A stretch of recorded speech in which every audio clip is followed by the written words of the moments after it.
we haven't seen, we don't know how long it is. It's going to continue to play as we start our award ceremony.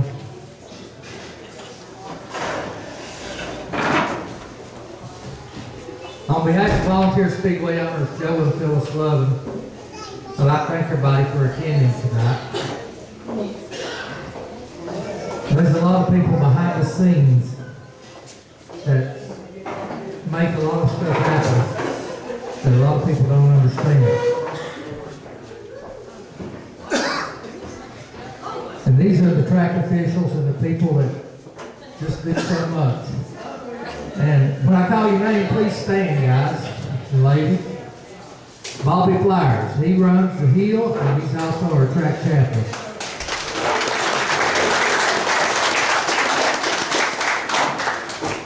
Ken Stout, he runs the turn 2 chute. Jeremy McNeil on the back gate. Matt Miller in turn 4 and also on the scale. You don't want to see this guy too often. He drives that deal, he'll push you around. Kevin Payne. David Miller in turn 1. Most of the drivers hear this guy, and usually it's you're out of place. Ronnie Brackens, he's on the AC. This is the guy that checks you to make sure you're all right. He's not here with us tonight, but want to recognize John Waddell, our EMT. Our flagman, he's going to shave his beard next year if we can get Robbie to drive a race car. That won't happen. Terry Gilwater.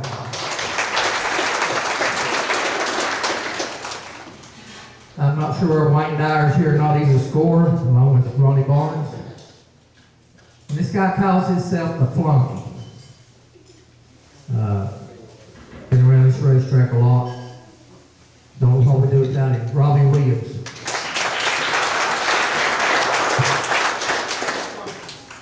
Also, there's some people here. April Light. She takes care of getting her transponders. Jenny Bradley.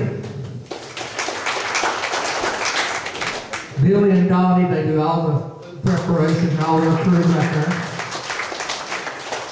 Tim and Lisa Castle at Pit Gate. Tommy Grindstaff, Affordable Towing. I want to see him come either. And we call this guy Cornbread. His name's Randy Light. He takes care of getting this parking lot ready.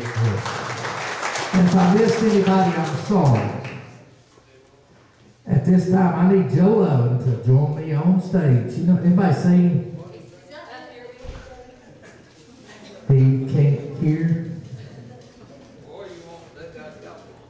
Well, he's got one eye, but he can't hear me. Well, I'm going to be calling some people out here. And folks, this guy's been around more racing than Charlie Bird. That's saying a lot, I believe. But anyway, I want to personally thank you for everything you've done in the racing community, sir. Well, I don't know what. I spent a lot of money, but I ain't done much. Would you do it all again if you had to do over? Yeah, I couldn't do nothing else, dude. I've done just what I knew, and that's it, done what I wanted to do. I'll tell you. I knew I'd get him started. Charlie can appreciate this, but this is a little off color, but you just have to like it or not like it.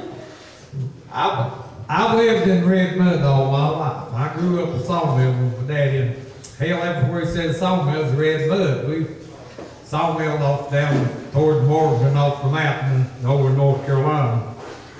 So I had an uncle that was about like me, and he didn't fit in the family. He was a drunk, but he was a good truck driver. He was sober.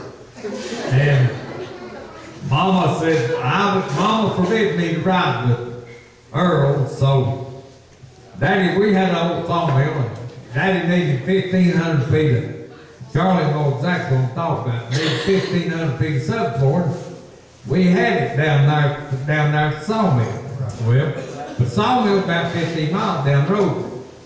Daddy's kind of in the bind. He said, son, said, now I want you to go with Earl. I want you to go down the Bowes and get us that pile of subcorn down there. Said get 21 layers. We had an old 6-cylinder Ford truck. Daddy said that won't come out of there if ain't more than 21 layers. So we got down there and we loaded 21 layers, and there's about 15 boards left, 2 layers. So Earl said, hell, it'll come out here. Then let's put it on. So we put that 2 layers on there. We had an old Ford 6 221 cubic inch motor, but it had 2-speed action. And they didn't have no power, folks. It didn't have, it's like driving a Volkswagen uphill all the time. And so we started out there. Earl hit just as hard as it going, it like about 2 feet, going far enough to come over the top of the hill. So he studied, we got out and looked, he said, son, can you pee? I said, yeah, I guess. He said, well, I can too. He said, you pee right there. And he said, I'm going to pee right here. And he said, when I get up here to where we pee, he said, I'm going to drop the clutch and make it spin and it'll come out of here. Well, there's old red mud, and so we took off and come out there just as hard as it going. Earl, he kept watching. We got to where the places was. He stuck his foot on the clutch and that thing went wide open and it jerked and it wheels spun about half one time and we come out of there. But I got to thinking about that because down here in this red mud, that was what we sawmilled in, was this red mud. Folks, I've lived in it all my life, and sometimes I guess I like it, cause anybody that lives as much red mud as I have must have to like it. But anyway, I appreciate y'all coming out. I like this racetrack, and I get off like but I like what I do. I work down here for nothing, just like I always have. And money ain't it for me. I just like to come down here and work, be with you folks, and that's what I like to do.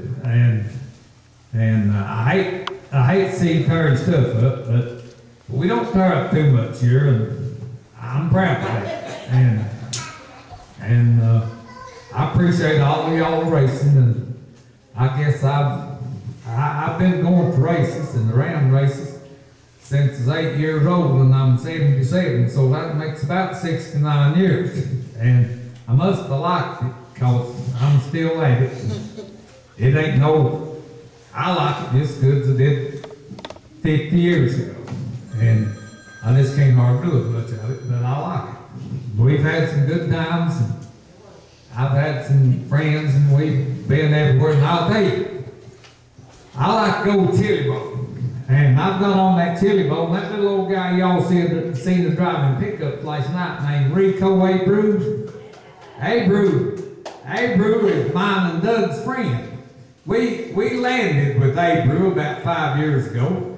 What we did out there at chili boat, we got to sit and watch this big television. Well, Abreu and their bunch, they parked right behind us. Well, we just scooted chairs right in front of where they was working on their cars. So when they wanted to come out, it's kind of a different deal with chili boat. And they got 180 trucks, more or less, in there in one building. 180 haulers. And so 180 haulers, and there'll be 200 race cars. And I'll tell you right now, they got 3 aisles up and down through that place. You got to watch where you're going, they'll run over. And so we've been going for the last 10 years. And me and Doug, there's about 5 of us goes out there. But we've been sitting with Abreu. And now you talk about an innocent little guy, now he is.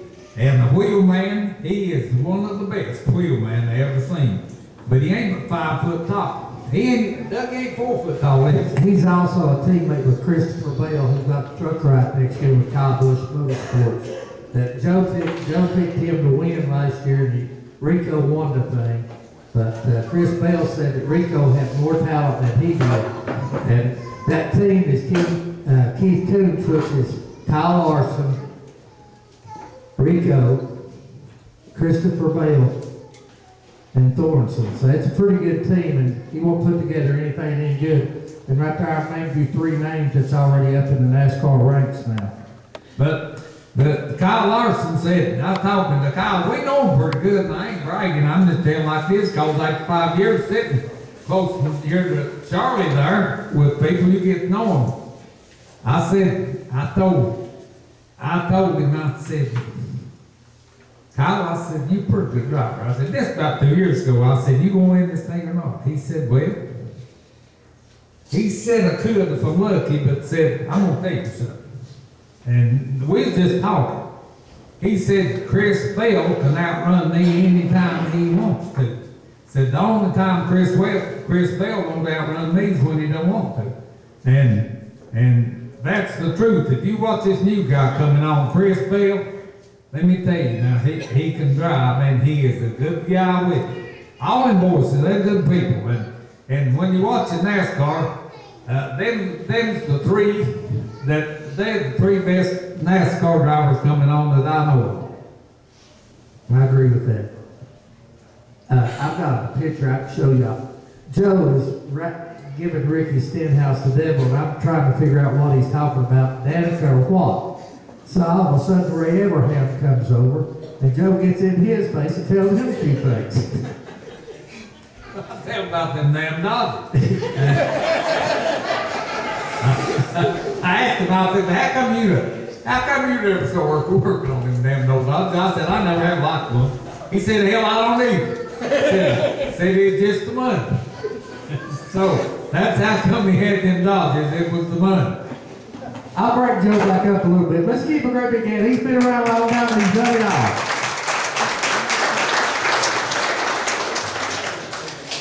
Tonight we're going to recognize our top 3 in points in the Steelhead late model, Sportsman late model, and Modified Street with trophies and contingency money, plus other special awards will be presented.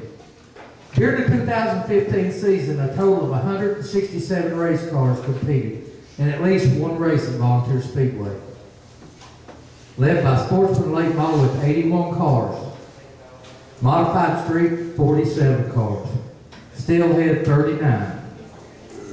167 cars in 3 divisions, that's pretty good. So, with that being said, we're going to start and begin with our Modified Street division.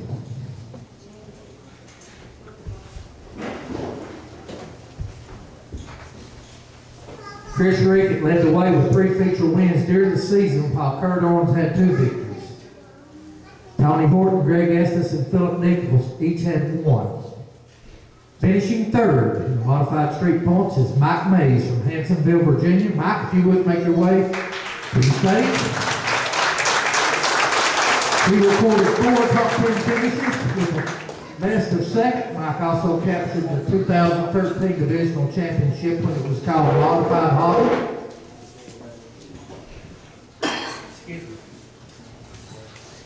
Y'all give Mike a great big hand.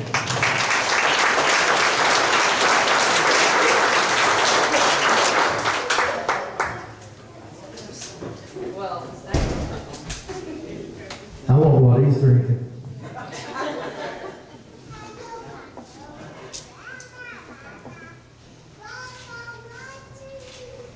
Mike, would you like to say a few words? Well, that was pretty good considering the people I run against, and congratulations to 2nd and 1st.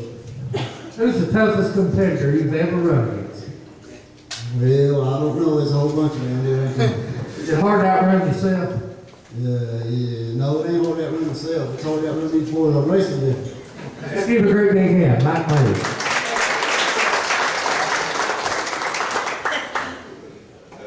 Finishing 2nd in the Modified Street is Kurt Owens from Newport, Tennessee.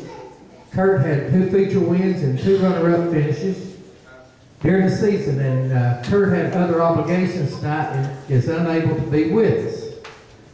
So we want to recognize Kurt anyway. So you can give Kurt a big hand.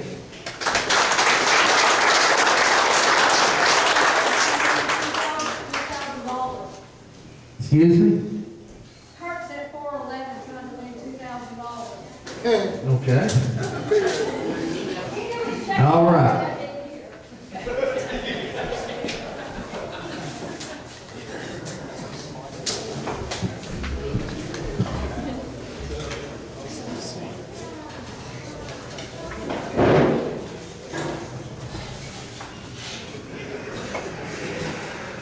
Next up, we're going to recognize, and I'm bringing all the champions up by themselves, by the way.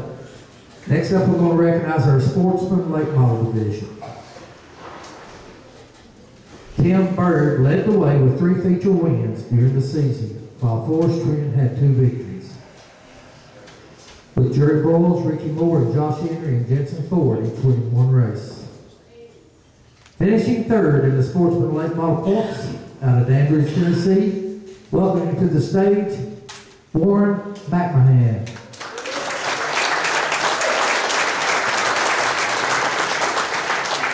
Warren's accomplishments at the Gap speak for themselves, as in 1991, 1992, 1993, he put together 3 consecutive Superstock championships, and came back in 1999 with yet another Superstock title. 4 of them. That's 1, 2, 3, 4. In 2006, Warren won the Fast Track Racing Series Sanctioned Crate Late Model Championship, thus giving him a total of 5 championships won over his racing career here at Volunteer Speedway. Give him a great big hand. Danbury, Tennessee drivers, Warren McMahon.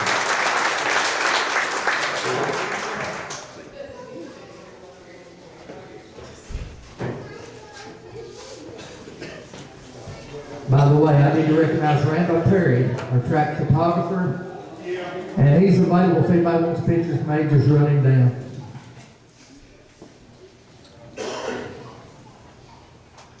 Finishing 2nd in the Sportsman Late Model points out of Johnson City, Tennessee, Tim Maupin.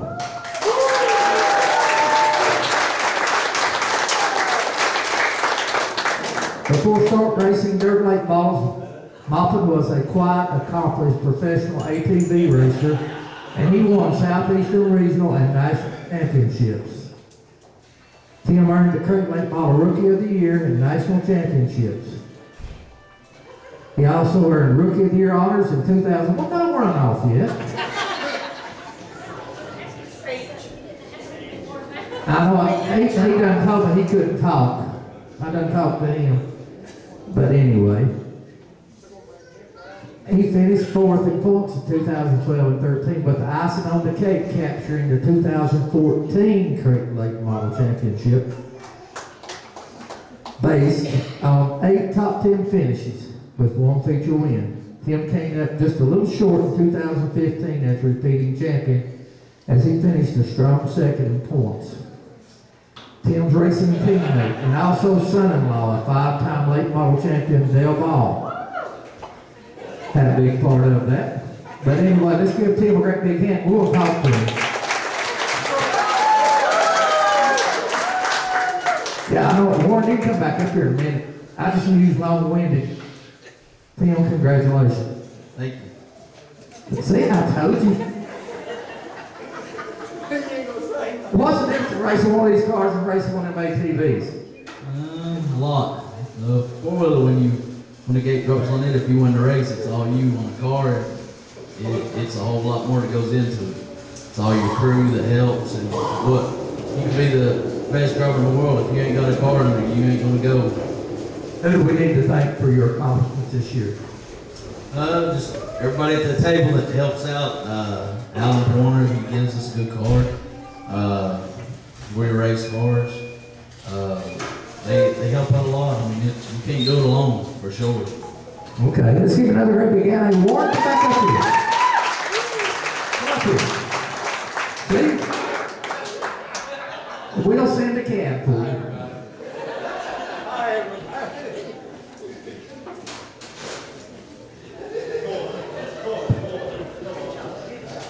Now we're going to recognize our steel and late model divisions. Jason Trample led the way with 2 feature wins during the season. Warren's coming. Taxi coming, got it.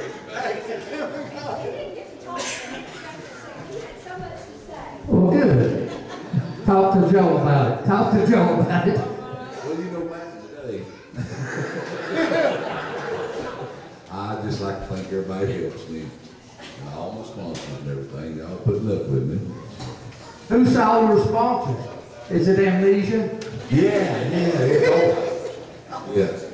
damaged service station, VFW post, Curtis Hudson, damaged tire alignment, Cheney Stables. I think that's about it. Oh, got, I told you. damaged golf course. I didn't think about it. There's a bunch of them on there. Damaged golf course. Jello Swansea.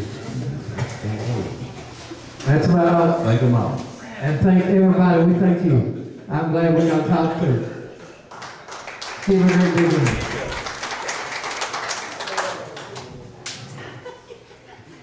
Okay, still late ball. Still had late ball. Jason Trammell led all the way with 2 feature wins during the season, with Trevor Sice and Riley Hickman each winning 1 race. Finishing 3rd in points is Jason Trammell of Knoxville, Tennessee. Is he here with us? That's going to be a quickie. Okay, finished 2nd in points is Barrett Lowe of Fairview, North Carolina. I don't think he's here either, is he? I think they got snow over there. But he's the grandson of former NASCAR late model sportsman and Busch Series competitor Bosco Lowe. And we're sorry that neither Jason or Barrett, either one's here with us tonight. So with that being said, I guess we're going to do our champions. And folks, whenever you come up here, remind me to let you talk.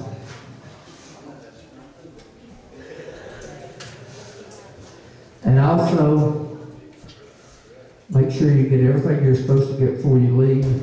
And there is some jackets for, I think it's 2nd and 3rd place or something like that. Is it 2nd? Okay, I don't know. That didn't make it on time. Okay. I guess Phyllis is going to talk. Warren talked me into coming up here. He said, if he talked, I had to talk. No, the 2nd place will get the VP jackets for fuel. Vic was supposed to do that, but he was so busy out in Vegas and California and, his world travels that he didn't get them here in time, but we will get them to you.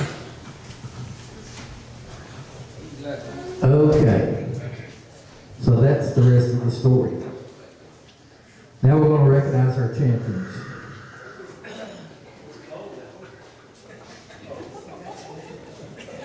Do you know who you are?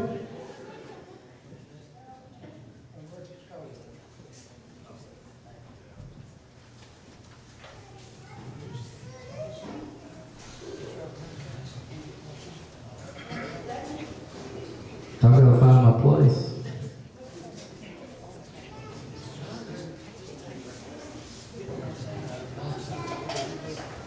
Okay. I really know where I'm at. I'm pulling Joe Love. See, he's sitting here. Your 2015 Sportsman Late Model Champion is 2nd generation driver out of Jonesboro, Tennessee, Mr. Tim Bird.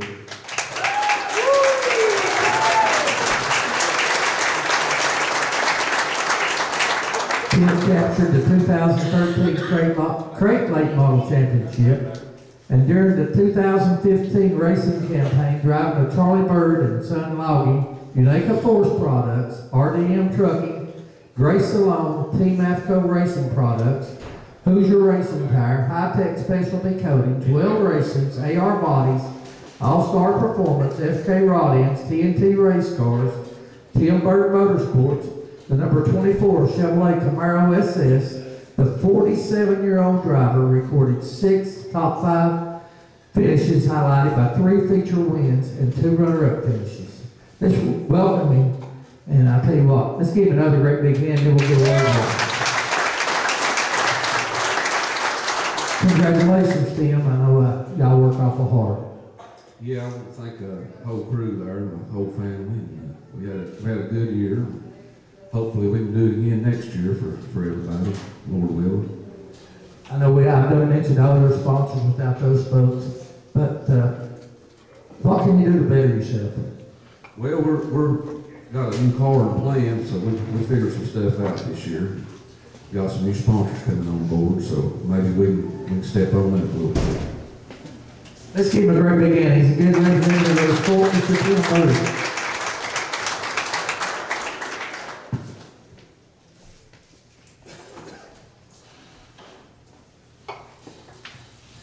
The 2015 Steelhead Lake Model Champion, out of White Pine, Tennessee, Mr. Stanley Donahue.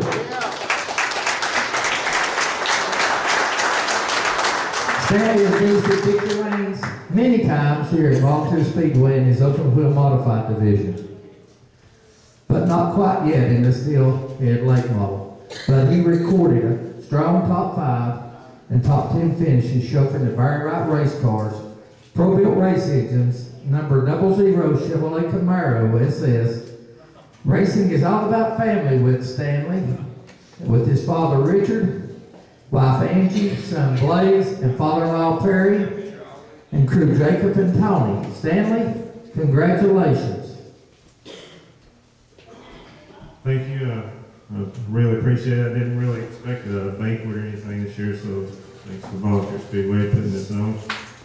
I've been racing here many years, never won a championship here, and it's a good feeling. Like I said, I can't do it without my family. That's the only way I could have done this year, and some good friends, good help. And it takes a son to motivate you sometimes to pick up your game a little bit. When he tells you after that, you stink, you know. He's trying to turn the water back on. Yeah, no, he's picked up go-kart racing, and you know, maybe it's time to come soon to be in a race car. So I really appreciate, you know, his motivation and time he tries to help me in the shop.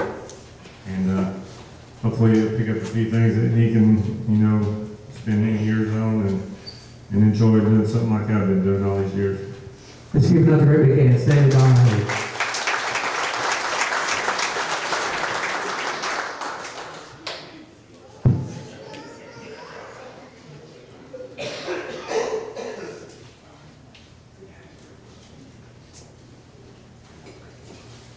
Now I am lost.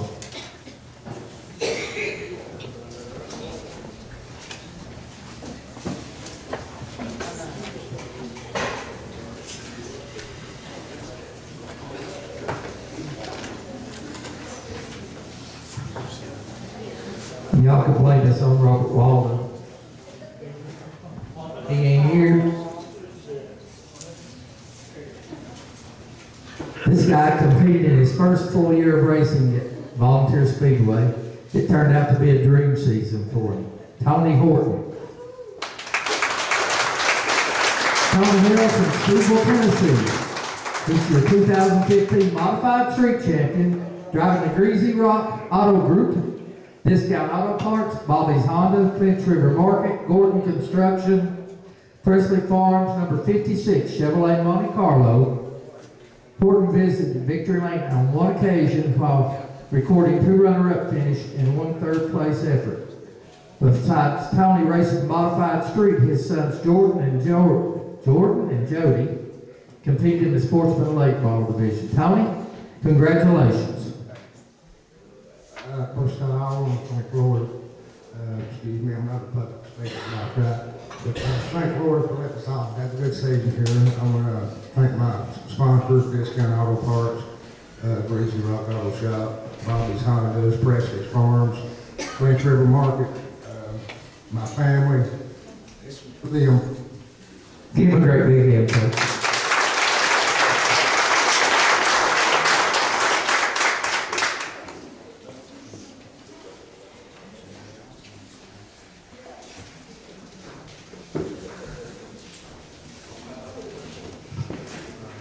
We're going to the 2015 Most Improved Driver. This year it goes to the gentleman out of Rogersville, Tennessee, Caleb Trent. Please come forward. Trent competes in the Modified Street. He showed much improvement in his racing in 2015.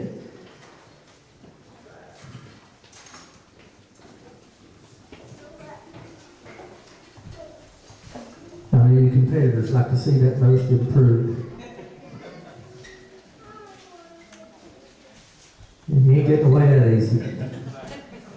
Good award.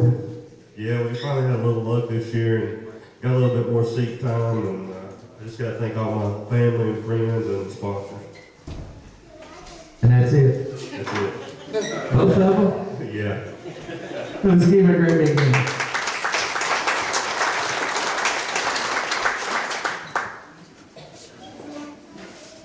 Every driver likes to keep a good-looking race car, and it's really hard to do. I mean, the drivers sometimes don't do it. It belongs to the crew, or sometimes even their spouses or girlfriends. But there are many good-looking race cars that compete regularly here. This driver has always prided himself in having his equipment looking top-notch. The 2015 Best Appearing Car Award goes to Sportsman Late Model Driver Ricky Moore. Ricky here? Oh, you want to accept for Ricky? Or do you keep the car up? No. He told me to. Where's that bird at? He's selling a car, folks, or putting some tires on.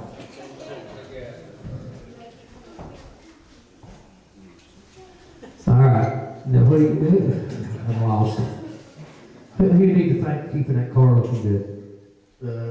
Just Ricky and Ricky's wife. I see the spouses do a lot of it. She's in charge of that part.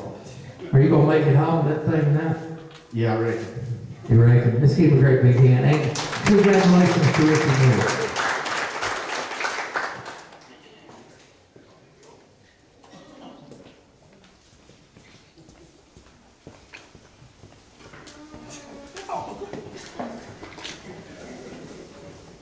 The Volunteer Speedway 2015 Sportsman Award goes to an individual who goes well and above what's expected and to bring a special contribution at the racetrack. He's been around the gap since it first opened, coming to the track with his late father, Lee Wheeler, who raced and then eventually stepped behind the wheel himself, and also raced at Volunteer Speedway. Over the past several years, he's helped several drivers and teams in the pits with his knowledge. And now, honor of his young nephew, Torrin Hurst, as they compete in the Sportsman Late Model. Tommy Wheeler, Bulls Gap, please come forward. See, I wasn't about to tell you who he was. He is the recipient of our 2015 Sportsman Award. You didn't know that was coming, did you? I want him to walk, he needs it. You can pay me later. Yeah. I want to thank everybody. I was raised here, and this means a lot to me. If my daddy was here, he'd sure be proud. Thanks. We're proud of you.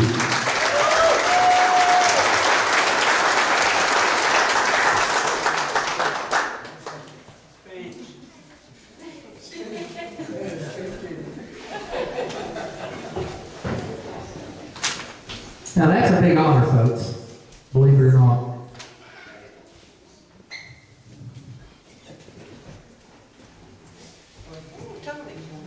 Longtime East Tennessee motorsports photographer Randall Perry. He presents the Randall Perry Motorsports Photography Rookie of the Year Award. This year it goes to a driver in the Sportsman Late Model Division by the name of Adam Tolliver. Adam finished 11th at Coach.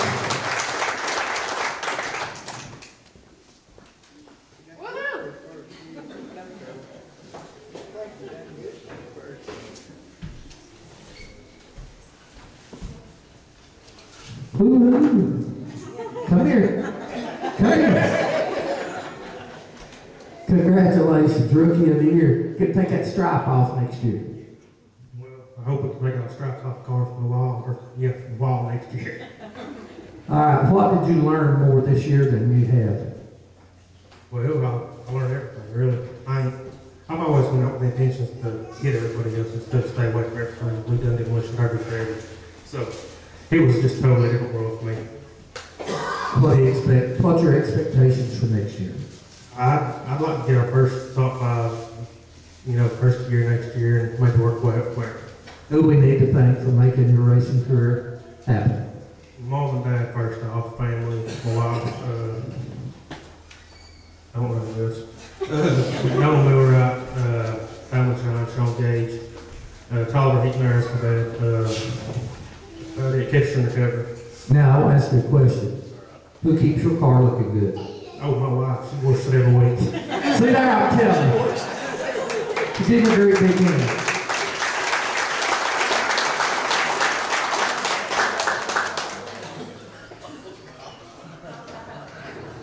Also, Randall Perry was unable to present the 2014 Rookie of the Year Award, and we're going to do that right now.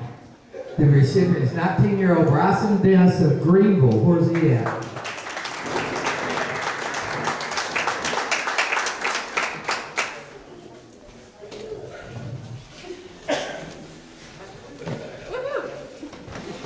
He finished 3rd in points, 6th in Sportsman Lake Ball in 2015. Bryson Dennis. Let's give a great big hand. Y'all do better than that. This is 2014. All right, it's better late than never. What did you learn from last year to this year? Just how much the track can change and conditions of it, and how much work goes into making your car work the way you want it to. And just got a lot of people to thank. I'd like to thank everybody at Calder, Eaton Air, Precision Collision Center, my mom and dad, my girlfriend Kaylee for all the support they do. They've always backed me up in everything I've done. I couldn't do anything without them. I'd like to thank God for keeping me safe. There you go. Now who keeps your race car clean? Nah, me and Dad's the only people that touch that. He ain't got married yet.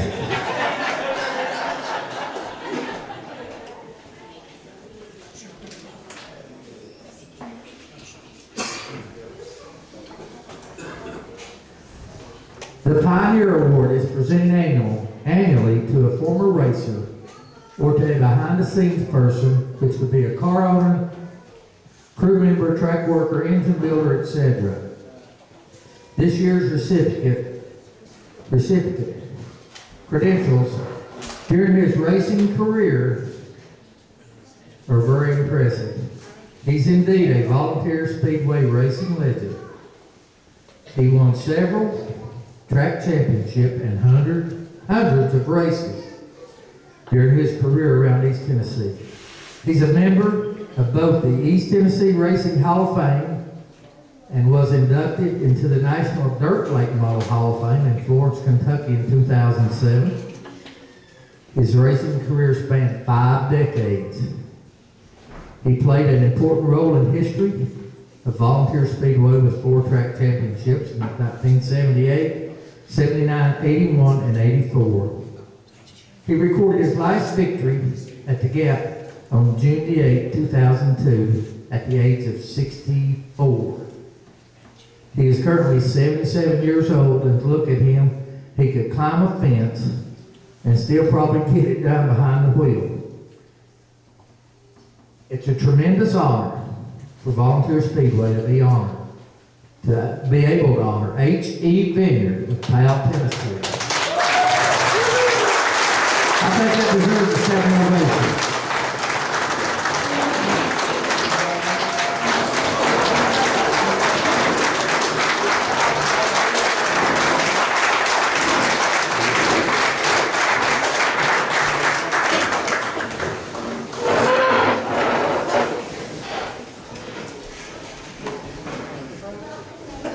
This is, I feel old.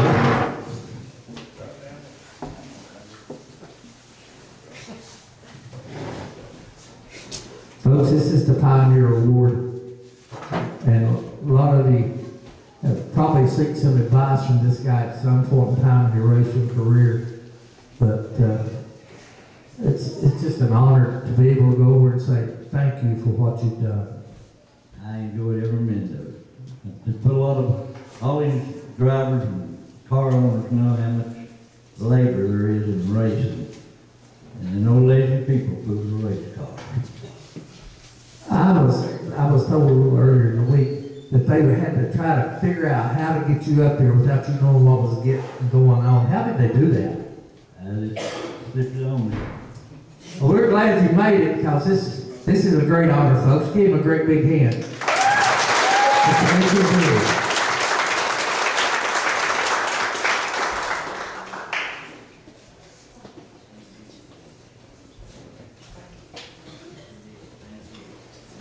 I'm looking for something that's supposed to be on this video on the end of it.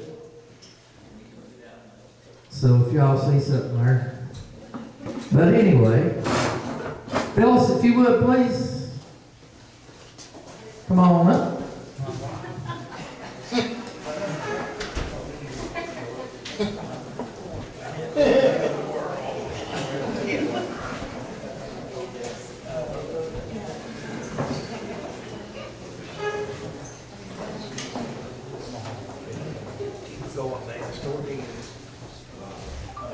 Folks, on this video, like I say, we haven't watched it, but on the end of it, it had a very, very special dedication. And we'll find it and play it. But we're going to go ahead and do our presentation and tell you what this is all about. Okay. At this time, I want you all to give Mr. Bill Ledger a great big hand. I need him on stage.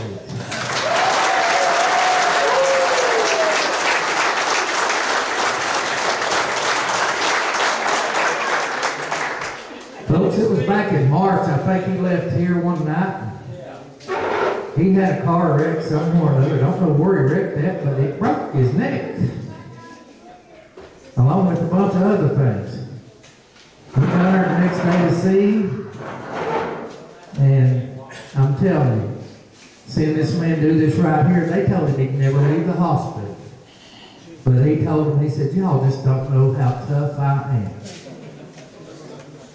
And, all right, Joe, come over here a minute. Now, if you can't see, he's sitting up here with us. And Phyllis, you're going to say a few words. Phyllis is going to try. When I got the call that he had a wreck, I was supposed to meet him that morning down here. And I called and he didn't answer his phone. And I got a call back from his daughter saying that afternoon when he left here, Joe told him, he said, Bill, be careful. And Joe never says that. And Bill told Joe, he said, Joe, I'm going to give you my hot stick. And that's the thing that you check some kind of the equipment with, but he never parts with it. But he told Joe, he said, I'm going to give it to you. And Joe said, no, you keep it. I don't want that thing. And Joe said, you be careful going home. When I got the call, I just really went all to pieces. And Joe called Doug and asked Doug if he would take me to Knoxville, where he was. And when I went in there and all the way down, I prayed to God that he would be alive when I got there. And he was. And this is a miracle right here. I don't know if any of you believe in God or not, but let me tell you, if you don't, you need to. Because this is a miracle. Because I came home that night and I told Joe, I said, Joe, he'll never live to get out of there. And since my dad has died, even before that, he has been my dad. And I love this man with all of my heart. And I'm sorry that I can't do this without crying, but I just wanted to tell you what a miracle this was that he's here. So please believe in prayer and believe in miracles because they do happen. Thank you. And to keep his legacy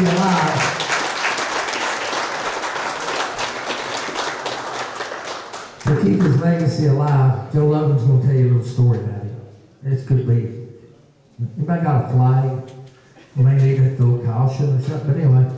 And then Joe's going to tell you what we're going to do to honor Bill. I'll tell you one time. Bill was the one. Me and Bill done it, but I told him what I wanted. these lights up here, we didn't have nobody to tell us what to put up. And I talked to Bill, and I said, Bill, what more need to get lights? He told me, and I said, well, I said, up the Kingsport, we'll put a pole down yonder, and I pointed in the infield and down there. I said, what do you think about that? Yeah, I'd be all right. I said, well, I said, how will we light these strobes? I said, well, we'll put a pole up here, and we'll put one over yonder. And so I think that me and Bill lit that. Bill told me how to fix the cross pieces and how to set the poles and everything. Well, I had no bucket truck. I didn't like that bucket truck, no way. But Bill did. And I wished it to quit 1,000 times because it's just an aggravation to work on. And I had to work on it all the time, so one day, I said, Bill, I'll see you for a drink check in the morning. I told him back that evening, so I went up there. And got there about the same time and got out, and I looked down the infield. I set that bucket truck straight up, just like that. And it was rolled down next to the guardrail where you turn in the pits. I looked. I said, Bill, what in the hell is that bucket truck sitting down there? I said, what happened? He said, you don't want to know. I said, well, I do. I said, we got to get it started and get it down. He said, well, said, I'll tell you. Said, it's got two ways to start. Said, one said the back is dead on one side of it. And said, I was up there putting this light up here. If the light, when you go into Kingsport Speedway, it's right in the back of that little old building I built up there. And Bill was hanging that light, but he was on that old bucket truck hung over the grandstand. I said, Bill, what happened? He said, well, said, it quit. And I said, well, didn't you have Scott? He said, no, didn't have Scott. He said, I had the brakes on. I said, well, what happened? He said, well, when it quit, the air leaked off of it and it started rolling. I said, what did you do? He said, I held on. What else did you do? Well, it never rolled the length of this building now, folks. Him up in that bucket, 75 foot off the ground. And I said, Bill, how'd you get out? He said, you don't want to know. I said, well, I said, did somebody help you down? He said, hell no, I come down that boom. Oh, if you come down boom bucket truck, it had all that grease on it, you know. But you could see where he slid through every joint in that bucket where it raised up. So, now he took a ride in that bucket truck. Of course, I've had several things. He get mad at me. Got mad up there one time and threw his skis away. And he's been mad at me 2 or 3 times. Right now, we ain't mad. We... go home. Well, no, he got to show me something about some lights out here. That ain't all. We're still looking for this. But anyway, I'll go ahead and do it. Y'all know we've got a building right beside of us here that we call it our little suite. And we're going to name that the Bill Edger Suite. And we're going to put his name on the front of it. And it'll be there forever and ever to honor one of our great friends, Mr. Bill Edger. That will be the Bill Edger Suite.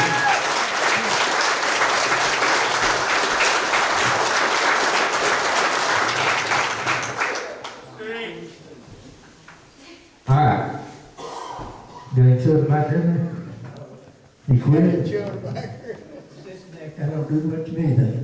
All right. Tell us a little bit about Bill Edger. Well, I'm just a nobody. He gets around and raises hell at everybody. And we're different than what I say. It's just one of those things. All right, Bill. We're naming this building after you over here. And it'll be there for as long as that building stands. And I think it's honor and privilege. I've known you. You got insurance on it, ain't you? He wired it, folks. Anyway, I've known this cat a little bit for a long time. And he'll tell you the way it is whether you want to hear it or not. Is there anything that anybody in this audience that you would like to tell the way it is? Well, Well, I don't know whether I want to or not. He's just too damn big. I'd like to thump on him a little bit and maybe leather out on his wife now. And he's sitting there looking at me right now saying, I'm gonna bust your head. What would that be? That's a ball, I think. Big day. Me and his dad used to have some times. And he's just like his dad. He won't admit it. But he's just like his dad. Hey, Dale, did you know that? Yeah, he knows it. Bill, you don't get up on the table and start dancing now. I'm gonna hold him up. I thought he had some leotards out in his car. Well, no, he's smoking. He got to go out and take a smoke. Okay. Folks, let's give Bill Ledger a great big hand.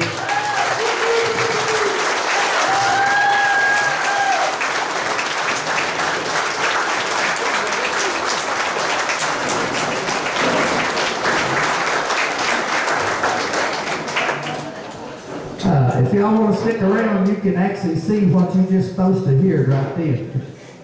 But anyway, Volunteer Speedway track owners, Joe and Phyllis, I'd like for them to come up here.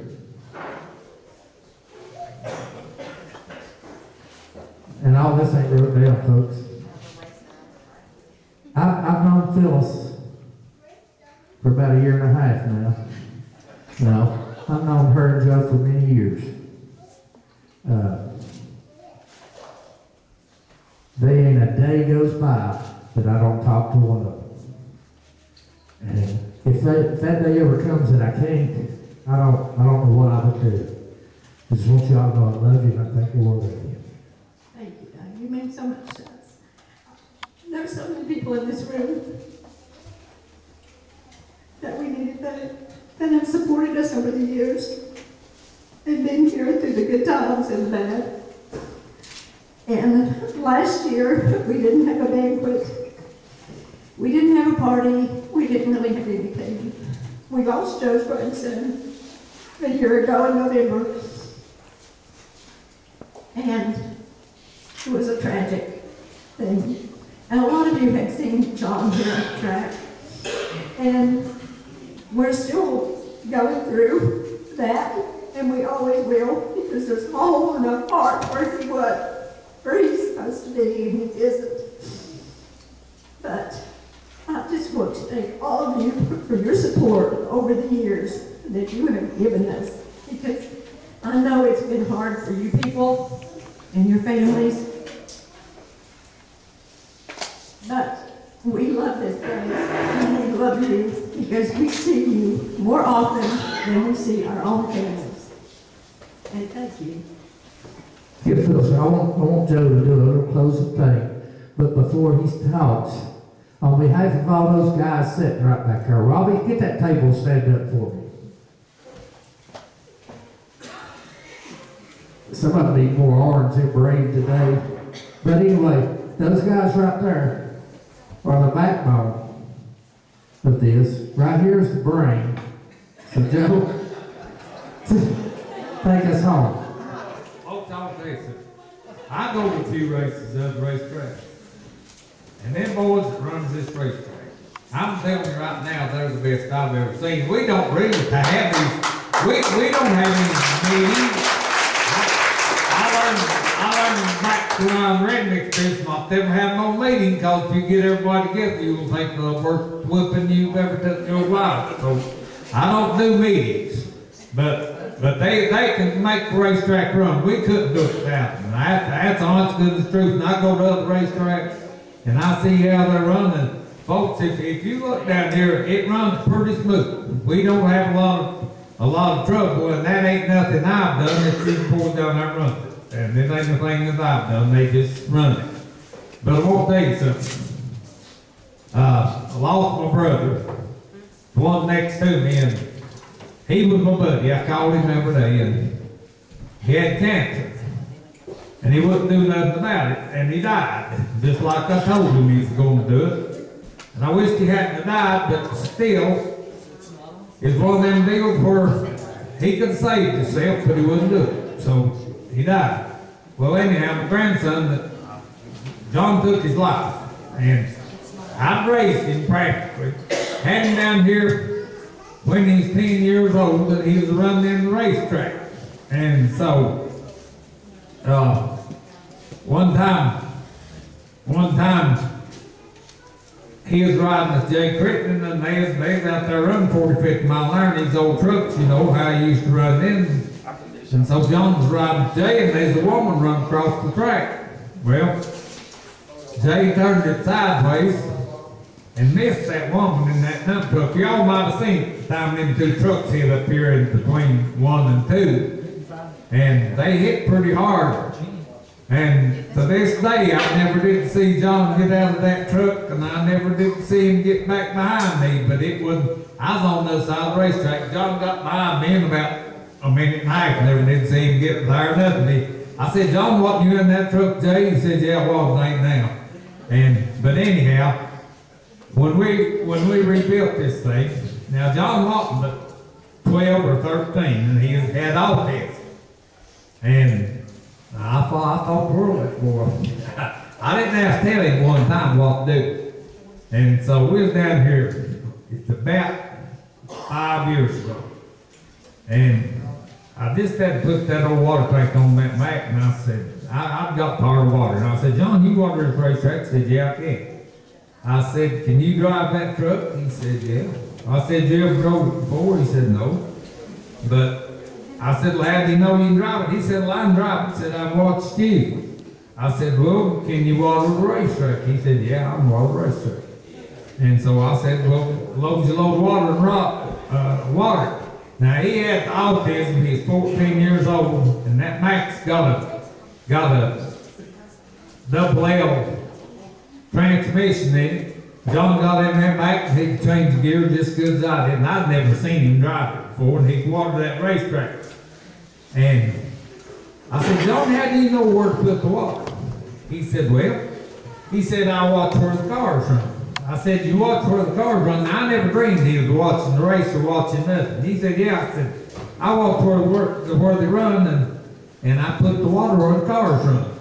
And you know, he watered this racetrack for 2 years, and he did as good a job as I did. And how him with autism and how him knowing how these race cars run, I ain't never figured it out. But he just got tired of living in Shaughnessy. And I guess there's a lot of people like that, because he was real smart. He made straight A's in college. He's going to ETSU, and I think he just took all he stand. Told me not too long before he died. He said, you know, said it looked like I just dedicated my damn life to Food City. He worked for Food City, and he didn't much like it, but he could work there. And I think he had, when he died, he had 2 A's and a B. And he had finished, 1st November, he had finished his year's work in all of his books. And, I don't know why he did it, nobody else does, but it's just one of them things, folks. I've had to learn to live. And I didn't have much of a year last year with him and Carol Ann. I just didn't care whether we raced or I done anything or not, but I've got over it. So now we're going to go on. We're going to have a pretty good race this year. All right, we need Dublin, and you know,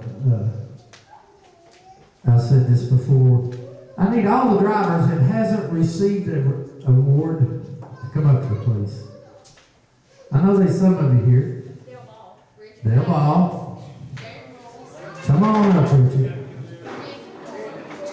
Now, some of you may call yourself a driver. I'm speaking of Jerry Brooks. Used to.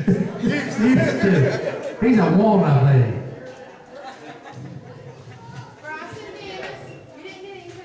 All right, come on over here. Come on up here.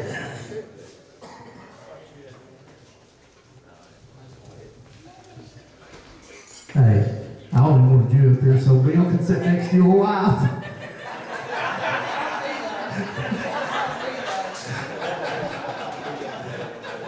Okay. What we got here, we're going to play a game.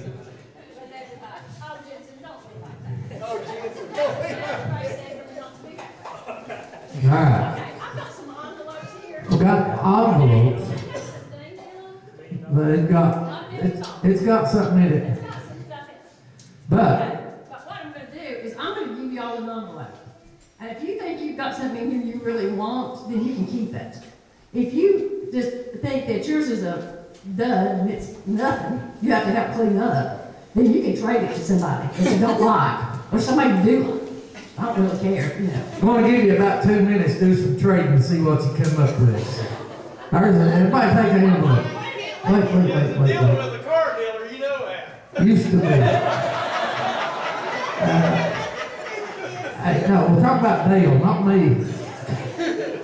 I went over her head. Came up with this afternoon, so, you know, it's no big deal, and, you get to, I'm gonna hold envelopes like this, since it's very rude in the first row, I'm gonna let you pick out which envelope you want. Don't open it. Do not open your envelope. Don't open it. Hey, Ledger's got x-ray vision. Don't open it now.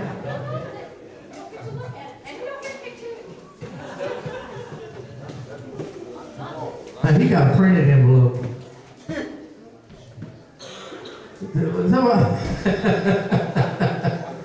Y'all don't want to know what Dale said. Okay.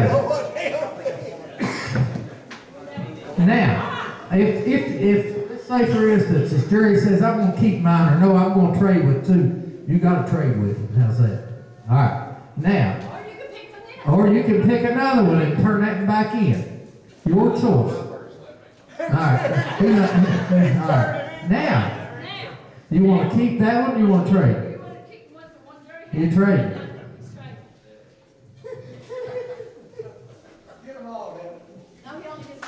All right, you want to keep or trade? All right, that's swapping. Desiree, did you see that? He just gave away a lot of money. Maybe needs a new pair of shoes. You trade with Dale.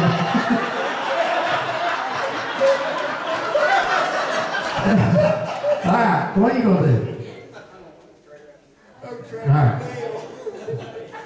All right, Richard. You going to trade out? All right.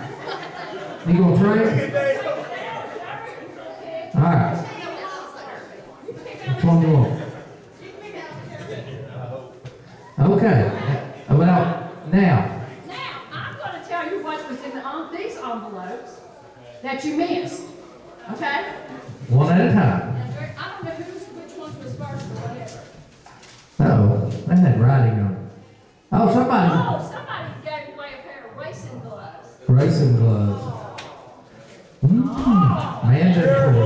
Robbie, whenever they don't show up, say you gave them away.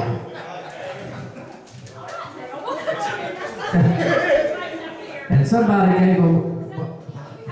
Somebody donate a level, a 4-foot level, so somebody gave that one away.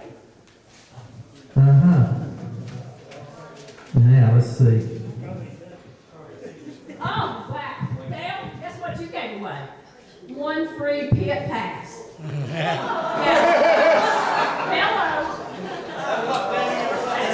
That's $35. Just go out and buy a new, one of those everyday purchase, and I'm not talking about Mary Cash. Hey, you didn't win at Cherokee? He's telling on you.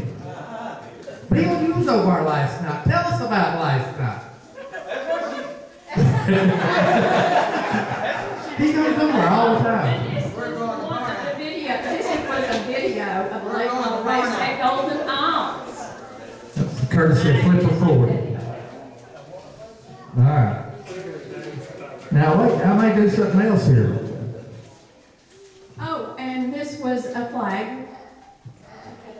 It was a race flag. It sounds to me like somebody made some good choices so far.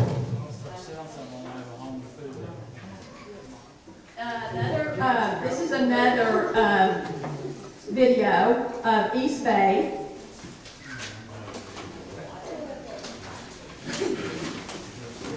And this was another flag. So somebody's got something good. Now, does anybody want to trade? I'm going to give you 30 seconds to work out a trade. I want everybody to have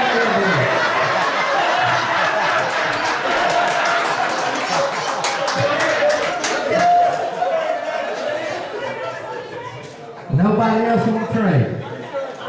All right, wait there. Wait this second. They don't have much boots to get. Bend over and he'll give you a little. All right, Jerry. Are we done trading? You tell us what you got.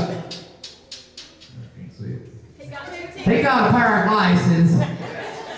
He got, oh wow.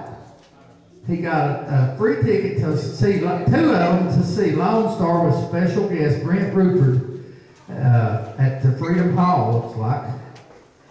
And in December, and they're worth $27 a piece. That's a pretty good deal. All right, guess what? Hey, guess what? Jim and Dale's going together, and they're taking 2 other women. That's what Dale got. Wait just a second. Let's see what you got. I got the level. He got a level. Hey, that's a good one. Repeat that. I'm gonna shoot myself in at $500. All right, Jensen. Moment of truth. What is it? I can't read that. You got a video from the Bubba Army Winter Nationals. That'd be Bubba Raceway Park in Ocala, Florida. You need to watch that and then see, you call them up and say this, if y'all had P&T race cars, y'all be doing a lot better. Moment of truth. Free pit pass for the regular race. Free pit pass. There you go. Hang on to that. Hang on to that. All right. Uh-oh. This is big. Hey, wait there. All 3 of y'all get together and go. Just don't tell Bill where you're leaving your wives.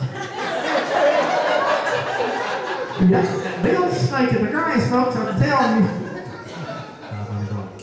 What did you hear that Dale all about killed us?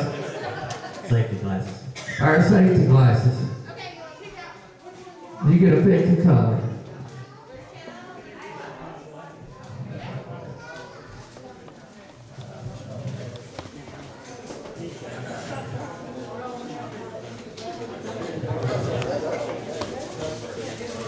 Now give these guys a great big hand. That's pretty fun, wouldn't you think?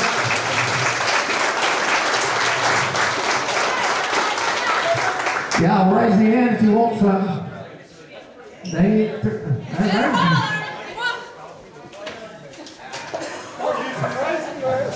If she starts throwing that level, I'm running. Hey, I'll give it level. Who wants this level? Who wants this level? Come here. No, you. Come here.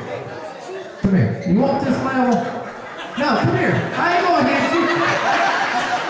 Pretty good, though. Come here. Now, come here. Your face is already red. It's all over with now. I'll come to you then. He wanted this level. And y'all see me do this. I'll ask you a question. If you get it right, I'll give you the level.